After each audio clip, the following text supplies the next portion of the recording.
शास्त्री जी के नाम के साथ कर्मयोगी विशेषण जोड़ना बिल्कुल उपयुक्त है, क्योंकि मुझे तो उनका सारा जीवन ही कर्म से भरा हुआ मालूम पड़ता है।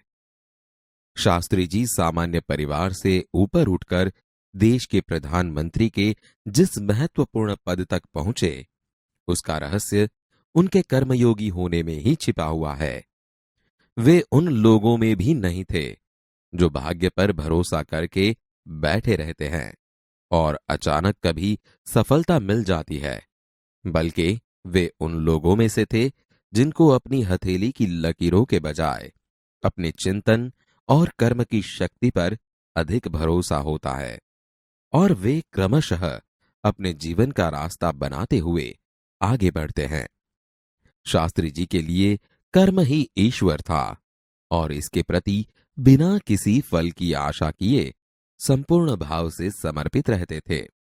यहां तक कि जब भी उन्हें फल की प्राप्ति के अवसर मिले, तब भी उन्होंने उस ओर हमेशा उपेक्षित दृष्टि ही रखी। उनका जीवन दर्शन गीता के निष्काम कर्मयोगी का प्रतिरूप था।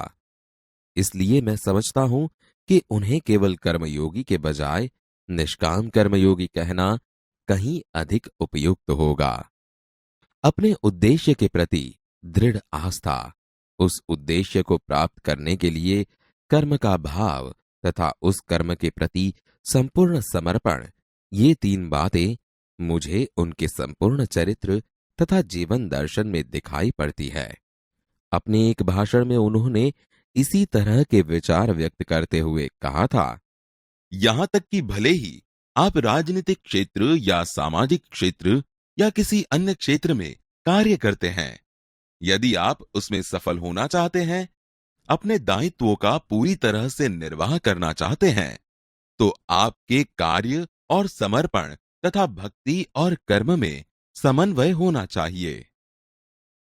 मैं शास्त्री जी की सफलता का रहस्य उनके इसी महत्वपूर्ण चिंतन में मानता हूं। साथ ही यह भी मानता हूं कि किसी भी व्यक्ति, समाज और देश के विकास का रहस्य इसी भक्ति और कर्म के सिद्धांत में निहित है। शास्त्री जी का संपूर्ण जीवन श्रम, सेवा, सादगी और समर्पण का अनुपम उदाहरण है। उनके ये गुण केवल उनके कार्यों और विचारों में ही अभिव्यक्ति नहीं पाते थे, बल्कि उनको देखने से ही इन सभी भावों का एहसास हो जाता था। उनके अपने व्यक्तित्व में विचारों का अनोखा समन्वय था। वे जो कुछ कहते थे वही करते थे। जो कुछ भी करते थे वह एकमात्र राष्ट्र लाभ की भावना से प्रेरित होकर करते थे। मुझे लगता है कि यह उनके चरित्र की एक बहुत बड़ी विशेषता थी, जिसके कारण देशवासी उन पर इतना अधिक विश्वास करते थे और उन्हें चाहते भी थे। पंडित नेहरू की समृद्ध राजनीतिक विरासत को संभालना और उसे आगे ले जाने का काम कम कठिन नहीं था, लेकिन देश ने उस समय यह साफ साफ देखा कि उसे संभालने की ताकत शास्त्री जी में ही है, और शास्त्री जी ने अपने निर्मल चरित्र और दृढ़ संकल्प शक्ति द्वारा देश की इस आकांक्षा को पूरा किया।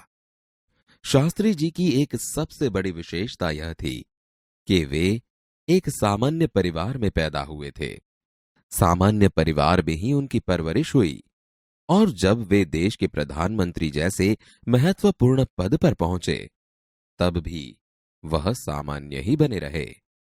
विनम्रता, सादगी और सरलता उनके व्यक्तित्व में एक विशिष्ट प्रकार का आकर्षण पैदा करते थे।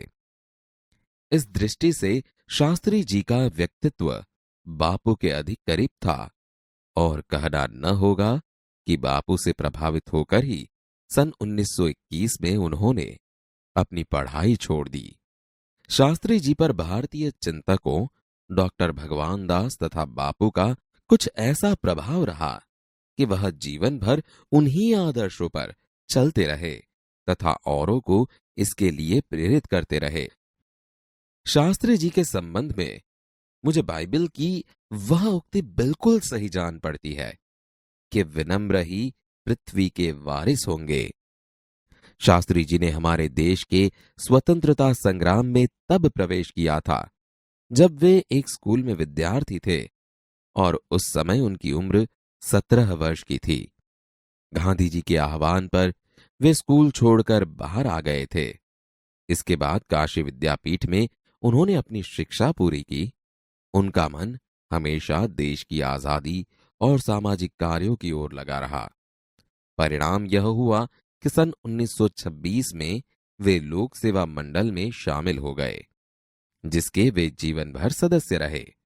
इसमें शामिल होने के बाद से शास्त्री जी ने गांधी जी के विचारों के अनुरूप अछूतोद्वार के काम में अपने आप को लगाया।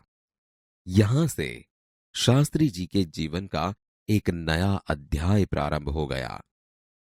सन 1930 में जब नमक कानून तोड़ो आंदोलन शुरू हुआ तो शास्त्री जी ने उसमें भाग लिया, जिसके परिणाम स्वरूप उन्हें जेल जाना पड़ा। यहां से शास्त्री जी की जेल यात्रा की जो शुरुआत हुई तो वह सन 1942 के भारत छोड़ो आंदोलन तक निरंतर चलती रही। इन 12 वर्षों के दौरान वे 7 बार जेल गए। इसी से यह अंदाजा लगाया जा सकता है कि उनके अंदर देश की आजादी के लिए कितनी बड़ी ललक थी। दूसरी जेल यात्रा उन्हें सन 1932 में किसान आंदोलन में भाग लेने के लिए करनी पड़ी। सन 1942 की उनकी जेल यात्रा 3 वर्ष की थी, जो सबसे लंबी जेल यात्रा थी। इस दौरान शास्त्री जी जहां एक ओर गांधी जी द्वारा बताए गए रचनात्मक कार्यों में लगे हुए थे, वहीं दूसरी ओर पदाधिकारी के रूप में जनसेवा के कार्यों में भी लगे रहे। सन 1935 में वे संयुक्त प्रांतीय कांग्रेस कमेटी के सचिव बनाए गए। इस पद पर वे 1938 तक रहे। किसानों के प्रति उनके मन में विशेष लगाव था, इसलिए उनको सन 1936 में किसानों की दशा का अध्ययन करने वाली एक कमेटी का अध्यक्ष बनाया गया। पूरी लगन के साथ काम करके उन्होंने अपनी रिपोर्ट प्रस्तुत की, जिसमें जमींदारी उन्मूलन पर विशेष जोर दिया गया। इसके बाद के 6 वर्षों तक वे इलाहाबाद की नगरपालिका से किसी न किसी रूप में जुड़े रहे। मैं समझता हूं कि इस अनुभव ने भी शास्त्री जी के व्यक्तित्व और चिंतन को नागरिकों की समस्याओं से निकट से परिचित कराया। उनके पास ग्रामीण जीवन का अनुभव था। अब इसके साथ ही इलाहाबाद नगरपालिका ने जनसेवा का भी अनुभव जोड़ दिया था।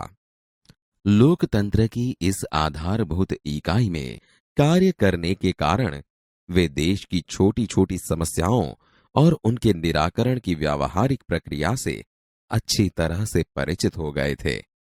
कार्य के प्रति निष्ठा और मेहनत करने की अदम्य क्षमता के कारण सन 1937 में वे संयुक्त प्रांतीय व्यवस्थापिका सभा के लिए निर्वाचित हुए।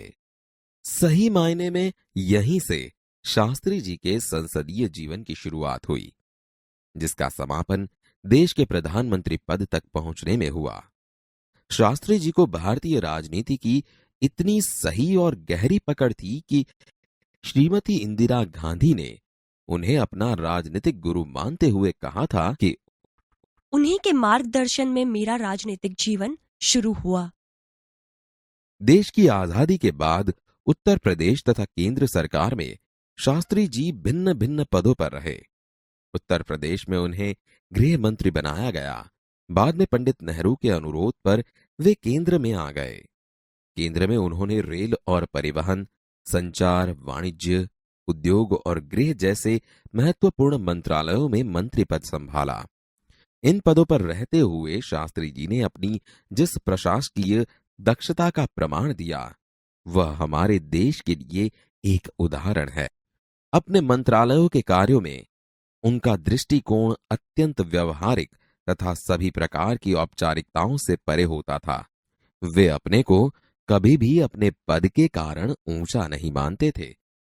उनकी बड़ी सीधी सी धारणा थी कि वे जनता के शासक नहीं बल्कि जनता के सेवक हैं। ऐसी भावना से कार्य करने के कारण उन्हें अपने मंत्रालय में तो लोकप्रियता मिली ही, साथ ही साथ सारे देश में भी लोकप्रियता मिली। इसी लोकप्रियता का परिणाम था कि पंडित नेहरू के निधन के बाद देश ने उन्हें प्रधानमंत्री के रूप में स्वीकार किया।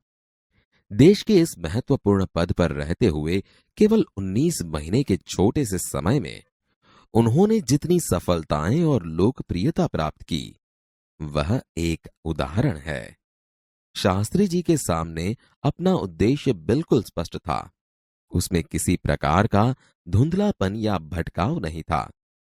वे हमारे देश के अत्यंत महत्वपूर्ण पदों पर रहे और इन पदों पर रहते हुए स्वाभाविक रूप से वे अधिकार संपन्न भी थे। लेकिन उन्होंने हमेशा आत्मसंयम से काम लिया तथा अधिकारों से अधिक कर्तव्यों को तरजीह दी। शायद इसीलिए शास्त्री जी इतने अधिक लोकप्रिय भी हो सके।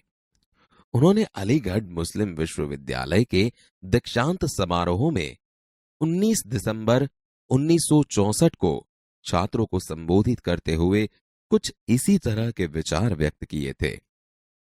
आपके भविष्य की मंजिल चाहे जो कुछ भी हो, आप में से प्रत्येक को यह सोचना चाहिए कि आप सबसे पहले देश के नागरिक हैं। यह आपको संविधान द्वारा प्रदत्त कुछ अधिकार देता है, लेकिन इससे कुछ कर्तव्यों का भी बोझ आता है, जिसे समझना चाहिए। हमारा देश प्रजातांत्रिक है, जो निजी स्वतंत्रता देता है, लेकिन इस स्वतंत्रता का उपयोग एक व्यवस्थित समाज के हित में स्वेच्छा से लगाए गए प्रतिबंधों के तहत होना चाहिए। अधिकार, कर्तव्य और आत्मसंयम के बारे में यह अत्यंत महत्वपूर्ण बात शास्त्री जी ने कही थी, जिसे आज याद रखने की जरूरत है।